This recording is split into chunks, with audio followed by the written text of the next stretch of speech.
Hello, hello, hello. My name is Robert. I am the recovery guy, and you have entered into The Fix.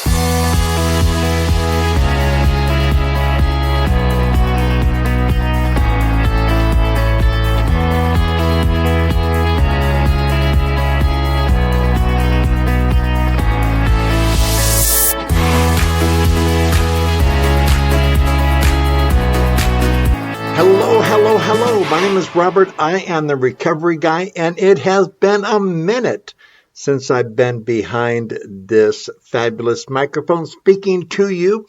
It's not out of lack of want or desire. I have been so busy. I finally had an opportunity to sit down and say hello, and I hope you are having a wonderful day.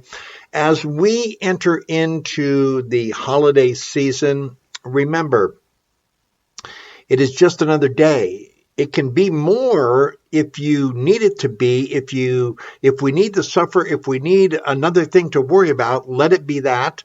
Or it can be an opportunity to demonstrate our ability to stay sober and clean through any circumstance from the inside out. And that's what it is all about. I do wish you hope you had a wonderful Thanksgiving. I certainly wish you a Merry Christmas and a wonderful New Year. This year is finishing off very strongly.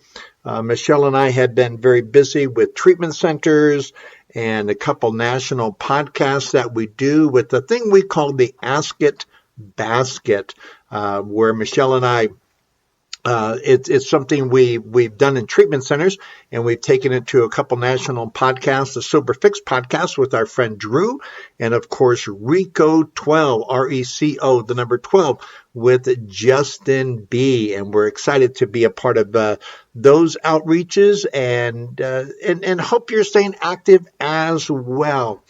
Today, I just want to share with you something that's been on my heart, something that I think is lacking in recovery. Now, keep in mind that if you have a problem with me reading from the Big Book of Alcoholics Anonymous or identifying as an alcoholic and a member of AA, you probably not want to listen to this podcast because I will do so. I don't speak for AA. I'm not a spokesman on any level whatsoever. I'm just a recovered member of Alcoholics Anonymous and very proud and very excited to be that person. So we hear a lot of things. I mean, and matter of fact, if you want to look at some of my content, you can go to recoveryguy.org, recoveryguy.org. You can find me on YouTube, Real Recovery Guy. You can find me on Instagram, recovery_guy. And of course, you found this podcast on your favorite podcast channel, and you probably found me under Recovery Guy Podcast. So, having said all that, we hear a lot of things in the room. And as a person who's been sober a while, I'm sober, I think today, 14,106 days. I've been fortunate to get sober and to live long. That's how you get an old timer. I got clean and sober in Las Vegas back on April 25th, 1986. And I have been on this journey ever since. And I never want to wake up and find it's a destination. I always want to be on the journey. Going back, you hear a lot of things, and I don't hear a lot of things in the rooms of recovery. And sometimes it concerns me. Now, I'm going to exclude the newcomer from this conversation. If you're 30, 60, 90 days, 6 months, maybe even 9 months. But beyond that, we should have taken the steps. We should have found a sponsor. We should have gotten some response or relationship with a power greater than ourselves. We should be going to meetings, and we ought to be helping others. That is incorporated into the 12 steps of recovery. And so when I go to meetings, I'm looking for individuals. I'm looking to find individuals who are happy, joyous and free. You know, Slow Will, so many of you know, is my sponsor. January 17th, I'll be in Southern California speaking at a couple treatment centers, and then I have an opportunity to be the opening speaker for my sponsor, Will, who will have celebrated 45 years of continuous sobriety. Will got sober on January 1st of 1980, and what a great example. He hasn't been my sponsor the whole journey, but I've known Will since my first day of recovery. Matter of fact, after my relapse, if it wasn't for Will, I would not have had a place to live, as he supplied me his couch and warm food and a safe place to stay until I could afford my own room at this motel that I was at. And one of the things, when I first met Slow Will, what a great example he was from day one. Will said, "My name is Slow Will. I'm a happy, grateful, recovered alcoholic." And I went up to him after the meeting and I said, "You arrogant SOB, how can you be these things? How can you be happy, joyous, and free? How can you be that? You're an alcoholic." And Will said to me, "If you've got some time, stick around. I'll show you in the first 164 pages of the big book how I can be this person." And you know, I sat down, I took him up on his challenge, and Will systematically and methodically took me through the big book and said, "This is how, this is why. And if you want what I have and are willing to go to any lengths to get it, then you can follow me as I followed others." And please understand, in recovery, I'm not telling you what to do, although it seems like it from time to time. I get rather vehement and adamant about what I say and about how I share. It's just because I want you to recover. I want you to get well. I want you to be happy, joyous, and free. I want you to recover from that seemingly hopeless state of mind and body. One of the things that is so important, I'm looking for the joy, I'm looking for the freedom, I'm looking for the breaking free from the bondage of self and of alcohol and of people, places, and things. And one of the things the big book says that I find so important, and this comes from page 132 of the big book of Alcoholics Anonymous. I'm going to read to you, and then we're going to talk about it.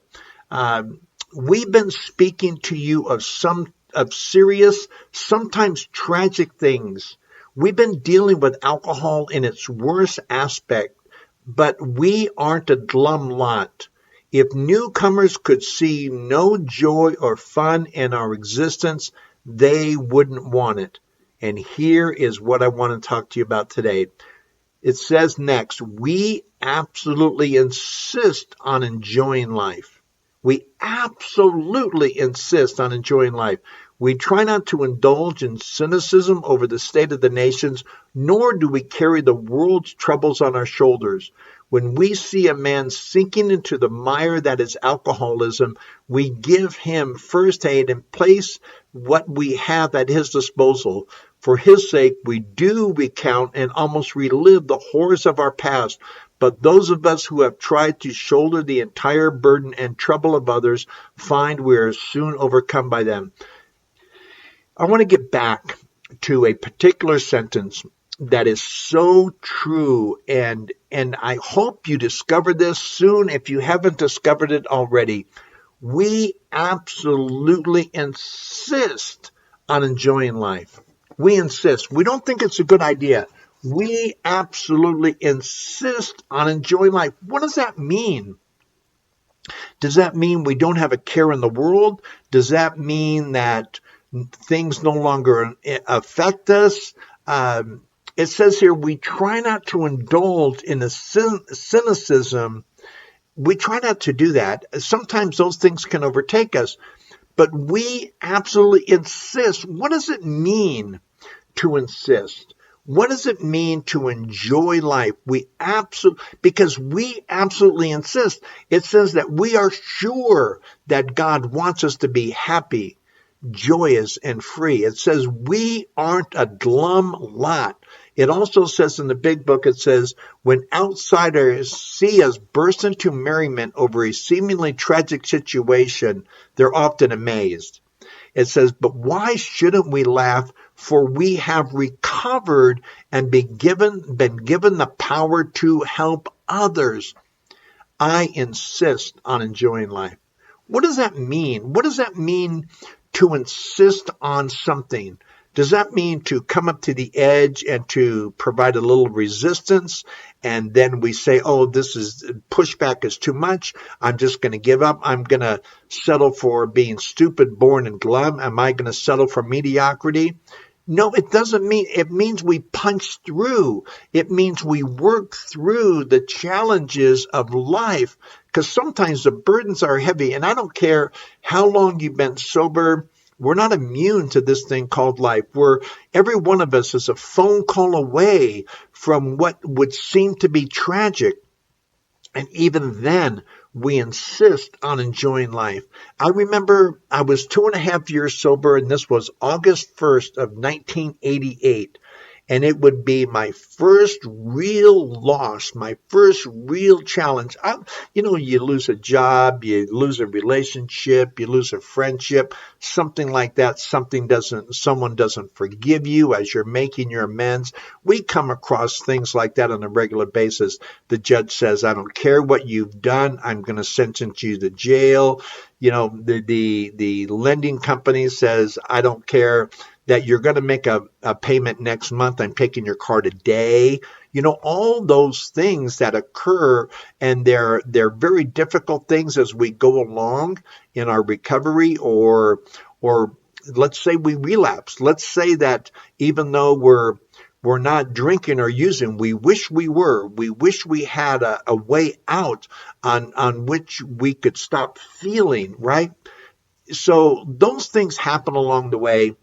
Then we have the major events that occur in our life that sort of stop us in our tracks. And this is where insisting on enjoying life comes into play. So it's August 1st of 1988. And I'm living in Southern California, and I'm managing the Black Angus restaurant in Montclair.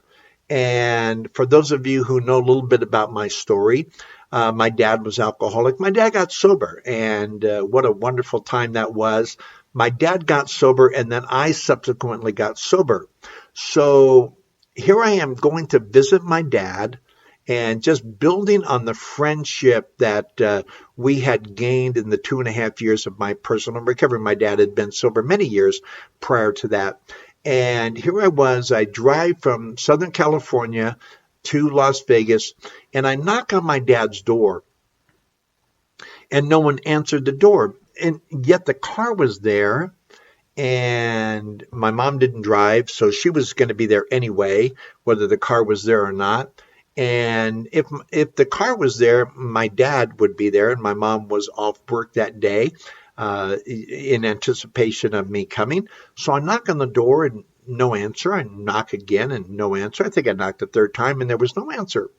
And then someone came around the corner, one of the neighbor folks, and said, someone got taken by the ambulance to the hospital, and that's all I know.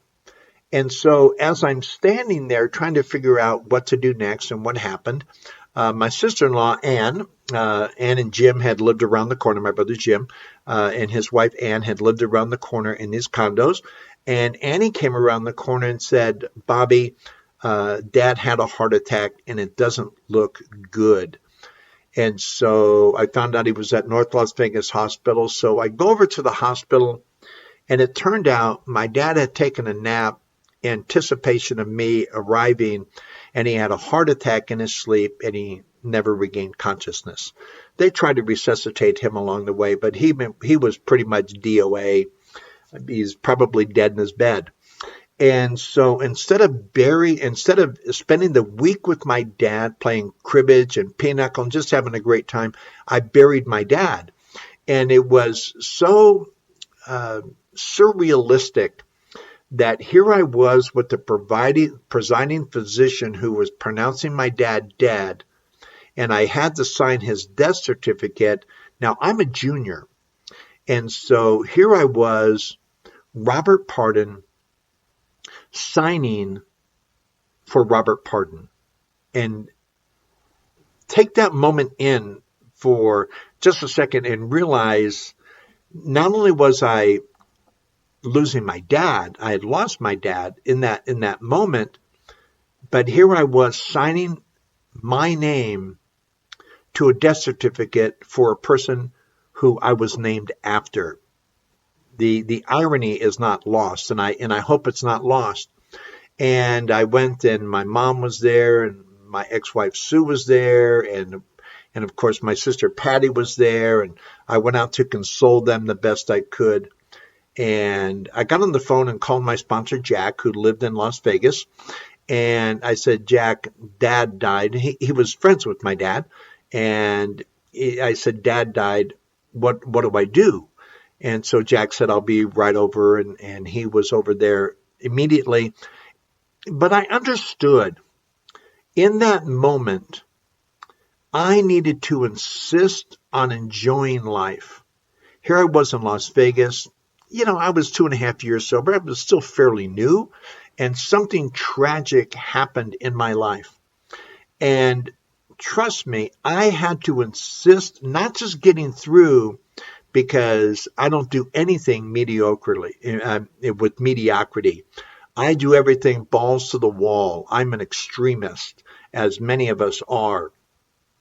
And I had to insist on enjoying life. And when we understand that word insist, it means to be emphatic. It means to be firm, resolute on some matter of desire. It means to demand. It means intention. So I had to intentionally approach life in a manner that produces happiness. I had to insist. It says to lay emphasis in assertion, to insist on the justice of a claim. I wanted to be happy. I wanted to be joyous. I wanted to be free. And yet my heart was breaking. I loved my dad. My dad was my friend. I grew up not being close to my dad. My dad and I were always separated, either because of his alcoholism and my subsequent alcoholism. I was never close to my dad, and now here I was close to my dad. I had to insist on the justice of a claim. I had to understand that insisting was the only way for me to break through that veil of tears. What was my claim? My claim was to enjoy life. My claim was, regardless of my circumstances at the time, which were real, right in front of me, I'm signing Robert Pardon for the death of Robert Pardon. I lost my dad in that moment. I had an expectation of seeing my dad, of spending the week with my dad, of enjoying my dad. And instead of him answering the door, I had to go find him. He had already passed away at the hospital. I had to insist.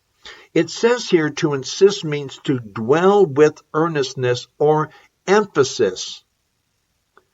To insist on a point in a discussion. I had to insist on this area of life. And I had to insist because if I let up for a moment, I would stand the chance of being stupid, boring, and glum. And remember, I'm in Vegas. What happens in Vegas stays in Vegas. So I knew the right thing to do. I knew to call my sponsor. I knew that I needed to go to a meeting. I wanted to go to a treatment center. I wanted to go help someone else. I wanted to get out of me long enough, but I had to insist on doing that because to fall back into my old way of thinking, considering the loss. So I had to insist. What did I have to insist on? I had to insist on enjoying life. How do you find enjoyment in the midst of tragedy? in the midst of loss, in the midst of pain, in the midst of suffering, in the midst of losing something that was near and dear. How do you insist on enjoying that? And that word enjoy means to experience with joy. Take pleasure in. How can I take pleasure in losing my dad? It says to have and use with satisfaction, have the benefit of, to find or experience pleasure. I'm in the midst of tragedy. How could I, with a clean conscience, say that I was going to find pleasure? I was going to find something rewarding. I was going to find something. The synonyms for enjoy are savor, relish, fancy, appreciate. What was there to appreciate about my dad dying? What was there that I could insist on, where I could be emphatic, firm, or resolute to enjoy or to experience with joy? How can I take pleasure in that particular experience? It was challenging. It was difficult. However, just because something is challenging and difficult doesn't mean it's not necessary or achievable. It just means it's challenging and difficult. Whether or not I insisted on enjoying life was whether or not I wanted to be happy, joyous, and free. Do you understand what I'm saying? We insist on enjoying life. It doesn't say we insist on enjoying life if everything goes my way. It says we have been speaking to you of sometimes serious, tragic things. We've been dealing with alcohol in its worst aspect, but we aren't a glum lot. If I could not have demonstrated joy or fun or a sense of enjoyment or existence in that, what newcomer wouldn't want it? What newcomer would want it? A newcomer would say, well, I can stay sober up to a point, but when something tragic happens, I'm going to retreat to alcohol, I'm going to retreat to drugs. And yet this has become, over the years, an example to the newcomer of what can be accomplished if we set aside our personal feelings and our personal hurt and our personal tragedy and our personal displeasure at a life event and insist on enjoying life. It says we absolutely insist on enjoying life. We try not to indulge in cynicism over the state of the nations, nor do we carry the world's troubles or personal troubles on our shoulders. Sometimes we need to share that burden. And this is where my sponsor really came into play and where Jack really paid his dividends in his friendship to me. But I had to be emphatic. I had to be firm. I had to be resolute on some matter of desire, which, if it wasn't for that adherence to knowing that I insisted, that I had to be assertive, that I had to insist on the justice of a claim, which meant I was not going to be a glum lot. I was going to be a happy, grateful, recovered alcoholic. It's easy to be happy. It's easy to be grateful. It's easy to be joyous when everything is going your way. I love what Stephen Covey talks about. You take a person out of their SOPs, standard operating procedures. You apply a little pressure and you find out what they're all about. Zig Ziglar said, you can tell some of a man's character when he wins, and you can tell it all when he loses. I wanted all of my character to demonstrate that we could walk through anything, any opportunity, and I wanted to experience joy. So what did I do? What did I do in place of sorrow? Now, understand, I grieved. That week was very difficult. I walked through the grieving process.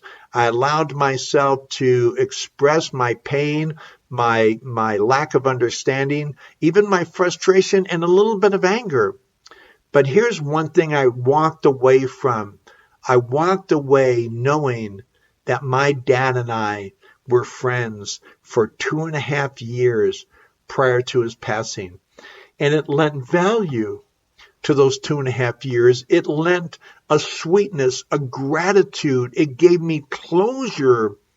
I was so fortunate. I know many people in the rooms of recovery whose mom and dad have passed away and they never got the opportunity for the closure that they so desired. Not so with my dad and me. What I wanted extra time with my dad, sure, I'm not an idiot. I'm not an unfeeling person who doesn't care. But it demonstrated that I could then take those 2.5 years and build value and really dig deep in how rich and how fabulous and how wonderful that time was with my dad. Also, I got to relive memories about my dad. You know, my dad, he wanted the best for me. My dad was a great man, but just alcohol got in the way, as it does with so many of us. And I remember my dad, when I relapsed after 71 days, on April 19th of 1986, my dad took me to treatment for the first time on February 9th of 1986. I would relapse after 71 days. I would show back up. He would drop me off at the Rhett Butler Motel on April 19th of 1986, and he would say to me, "Your mother and I aren't going to watch you die." That was my dad dropping me off at a hotel where he paid a week and knew I would talk to him later. My dad said, "Bobby, I thought that was the last time I was going to see you alive." Fast forward to 9 months later, and my dad was over at my house. I was in a relationship with a girl named Mona, who's still sober to this day. And I remember over there, my dad took me aside and he gave me a hug and he gave me a watch, which I still have to this day. It's in my jewelry box.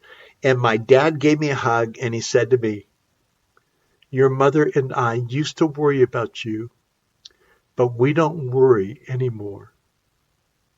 Wasn't that great? Wasn't that wonderful of my dad? And that's why I insisted on enjoying life, because that's what I chose to remember. I've been given so much along life's journey. How about you? What have you been given? I'm not saying there's not going to be challenging times that we walk through. There are. We just call that life. But through those challenging times, do we insist on enjoying life, or are we a glum lot? Do we allow the tragedies and the weight of life to bring us down, or do we allow it as an opportunity to demonstrate, as it would say, for God to demonstrate his omnipotence in our life, to go through anything at any time because we are sober. We insist on enjoying life. We are emphatic. We are firm. We are resolute on some matter of desire. We demand. It is our intention to lay emphasis and assertion, to dwell with earnestness or emphasis, the experience with joy. We actually take pleasure in. And again, I did not take pleasure in the event of my dad dying, but I took pleasure in remembering the friendship that my dad and I had gained in our journey of 2.5 years prior to him going home and being with the Lord. I hope you find this so helpful during these holiday seasons. Insist on enjoying life. Life is for us to make the most of. And believe me, I understand sometimes life is a burden. Sometimes life is heavy. There are things I'm still walking through. I'm still waiting for. And yet I insist on enjoying life. I look at the other side of the coin, and the other side of the coin is happy, joyous, and free. I could be drunk. I could be dead. I could be waking up in prison wondering how I got there. I could be a lot of things, but I'm happy. I'm joyous. I'm free. I'm a recovered alcoholic who insists on enjoying life. And I hope that is true for you as well. If there is anything that I can do for you, please let me know what that looks like. Please reach out and tell me what you're going through, how I can help you, how my recovery journey has lifted you up, has served as an opportunity for you to see that you too can walk through anything if we insist on enjoying life. Thank you so much for taking time to listen today. As always, listen at recoveryguy.org. Listen on YouTube at Real Recovery Guy. Of course, Recovery Guy Podcast. And I'm Recovery Guy on Facebook. And then, of course, you can always find me somehow, some way on Instagram at Recovery_Guy. I'm on TikTok and Threads, but I don't use them much. Recovery_Guy on Instagram, Real Recovery Guy on YouTube, Recovery Guy Podcast on your favorite podcast channel. And you can catch all my blogs as well on recoveryguy.org. Thank you so much. Have a blessed day, and we will see you soon.